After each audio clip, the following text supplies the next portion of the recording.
கும்பராசி அன்பர்களே, கும்பராசி ஜென்ம சனியிலிருந்து விடுபட்டு பாத சனியாக மாறக்கூடிய ஒரு யோகமான சனி பயிற்சியாகவே அமையும்.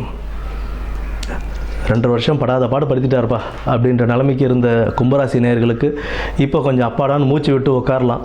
அந்த சுச்சுவேஷனுக்கு கொண்டு வந்து விட்டுருக்கார் பாத சனி. பாத சனியில் இருக்கிற சனி பகவான் 4ஆம் இடம் ரிஷபத்தையும் 8ஆம் இடம் கன்னியையும் 11ஆம் இடமான தனுசையும் பார்க்கிறார்.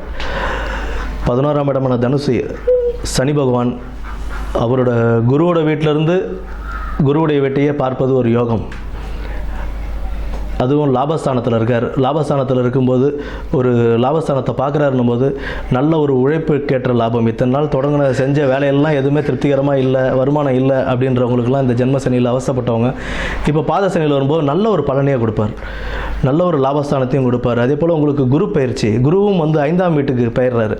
4ஆம் இடத்துலேருந்து 5ஆம் வீட்டுக்கு போகும்போது உங்களுக்கு இன்னும் ஒரு நல்ல லாபத்தையே அவர் கொடுப்பார். ஏன்னா 9ஆம் இடமான துலாம், 11ஆம் இடமான தனுசு, பின்ன துலாம் இது வந்துட்டு கும்பத்தையும் பார்க்குறாரு. அவர் சொந்த ராசியையும் பார்க்கிறதுனால சனியோட வீட்டில் குரு பார்வை அண்டு சனி இருக்கிறதும் இப்போ குருவோட வீட்டில் அப்படின்னும் போது அதற்குண்டான பார்வைக்கு நல்ல ஒரு பலனாகவே இருக்கும். இந்த 2025 சனி பயிற்சி அப்படின்றது உங்களுக்கு ஒரு யோக காலமாகவே அமையும். தொழிலில் இருந்த தடைகள் விலகும், குடும்பத்தில் இருந்த சின்ன சின்ன சச்சரவுகள் இதெல்லாமே விலகும். நிம்மதியான ஒரு லைஃபுக்கு வந்தாலும் கொஞ்சம் கவனமுடனும் இருக்க வேண்டிய ஒரு காலம். ஏன்னா பாதசனி அப்படின்னும்போது வண்டி வாகனங்களில் போகும்போதும் வரும்போது இந்த மாதிரி சுச்சுவேஷன்லாம் நம்ம ரொம்ப கவனமாக இருக்கணும்.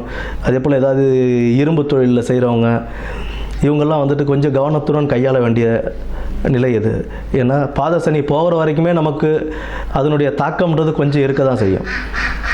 நல்ல லாபத்தையும் கொடுப்பார், நல்ல இதுவும் கொடுப்பார், அதற்குண்டான செலவுகளும் அவர் கொடுப்பார்.